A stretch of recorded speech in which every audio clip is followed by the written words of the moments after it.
Medias நான் உங்க பிரசன்யா. இன்று மேற்கத்திய நாடுகள் அனைத்தையும் அவர்களது நேட்டோ படைகளையும் தனியொரு ஆளாய் எதிர்த்து நிற்கும் உலகின் சக்தி வாய்ந்த தலைவர் ரஷ்ய அதிபர் விளாடிமிர் புதின் அவர்களோட வாழ்க்கை வரலாற்றை பற்றி தான் நாம இப்போ பார்க்க போறோம்.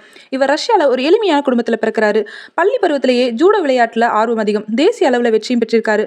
லெனின்கிராட் யூனிவர்சிட்டியில் சட்டம் படித்து சிறு வயதிலேயே சாதுரியமான பேச்சும் புத்தி கூர்மையும் கொண்ட இவர் ரஷ்யாவோட உளவியல் பிரிவான கேஜிபியில் ஜாயின் பண்றாரு. ஜாயின் பண்ணி கொஞ்ச வருஷத்திலேயே 1991 சோவியத் யூனியன் பல பகுதிகளாக உடையுது. இது அவர் மனசுல மிகப்பெரிய தாக்கத்தை ஏற்படுத்துது. ரஷ்ய பொருளாதாரம் பாதிக்கப்படுது. மக்கள் அரசு வேலையை இழந்து வேலை இல்லாம கஷ்டப்படுறாங்க. புதிய நிர்வாகம் கீழே வேலை செய்ய விருப்பம் இல்லாம பதவியை ராஜினாமா பண்றாரு. அவரோட கவனம் அரசியல் பக்கம் திரும்புது. அவரோட பல்கலைக்கழக பேராசிரியர் மூலமா அரசியல்ல நுழைய வாய்ப்பு கிடைச்சு மேயர் அலுவலகத்துல வெளியுறவு அமைச்சக தலைவரா பதவி வகிக்கிறாரு. இவரோட சீரிய செயல்பாட்டால 1999 ஆகஸ்ட் 9 பிரதமர் பதவி கிடைக்குது. நெக்ஸ்ட் 1999 டிசம்பர் 31 அப்ப இருந்த அதிபர் எல்சினோ ஒரு குடிகாரர். மக்கள் மத்தியில் அதிருப்தி ஏற்பட அவர் பதவி விலகிட்டு அதிபர் பதவிக்கு புதின் வராரு.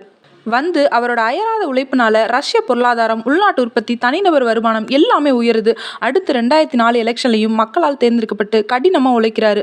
அந்த டைம்ல தனிநாடு கோரிக்கை கேட்டு போராடின செசன்யா போராட்டத்தை அடக்குறாரு. நெக்ஸ்ட் 2007 ஜார்ஜியாவோட ஒரு பகுதியான சவுத் ஒசிட்டோவை கைப்பற்றாரு. அடுத்து 2008 இவரோட பதவி காலம் முடிஞ்சுது. ரஷ்ய அரசியலமைப்பு சட்டப்படி ஒருவர் 8 வருஷத்துக்கு மேல அதிபரா பதவி ஏற்க முடியாது. 2008 தன்னோட நண்பரை பொம்மை அதிபரா பதவி ஏற்க வச்சு இவர் பிரதமரா பதவி ஏற்கிறாரு. அடுத்து ரஷ்ய அரசியலமைப்பையே இவருக்கு சாதகமா மாத்தி 2012 திரும்பவும் அதிபரா பதவியேற்று இப்ப வர ரஷ்யாவோட அசைக்க முடியாத தலைவரா இருக்காரு. 2012 பதவியேற்றதும் உக்ரைனோட ஒரு பகுதியான கிரீமியாவை கைப்பற்றுவார். இதுதான் உக்ரைன் ரஷ்யா பிரச்சனைக்கு ஆரம்பமா அமைஞ்சது. இதோட எதிரொலியா G7 அமைப்புல இருந்தும் ரஷ்யாவை நீக்கிடுவாங்க. மேலும் அமெரிக்க மற்றும் ஐரோப்பிய நாடுகள் தங்களோட எரிசக்தி தேவைக்கு ரஷ்யாவே டிபெண்ட் பண்ணி இருக்கிறதுனால உக்ரைனை தங்கள் கைக்குள்ள வச்சுக்க விரும்பினாங்க. அது மட்டும் இல்லாமல் நேட்டோ படையை விரிவாக்கம் செஞ்சு பல நாடுகளை அதில் இணைச்சாங்க. குறிப்பாக உக்ரைன் நேட்டோவில் சேர அதிக ஆர்வமாக இருந்தாங்க. ஏன்னா ஆல்ரெடி நமக்கு தெரியும், நேட்டோவோட ஆர்டிகல் 5 படி நேட்டோ அமைப்பில் இருக்க ஒரு நாட்டு மேலே மற்ற நாடு அட்டாக் பண்ணால் அது அந்த நேட்டோவில் இருக்க எல்லா நாட்டையும் டச் பண்ண மாதிரி. அப்போ அந்த அட்டாக் பண்ண நாட்டை பதில் தாக்குதல் பண்ண ஒட்டுமொத்த நேட்டோ படையும் வரும். இதுதான் புதின் உக்ரைன் மேலே போர் தொடுக்க முக்கியமான காரணம். 2022 போர் ஸ்டார்ட் ஆகி 4 வருஷம் முடிய போகுது. இப்போ 20% உக்ரைன் ரஷ்யா கையில இருக்கு.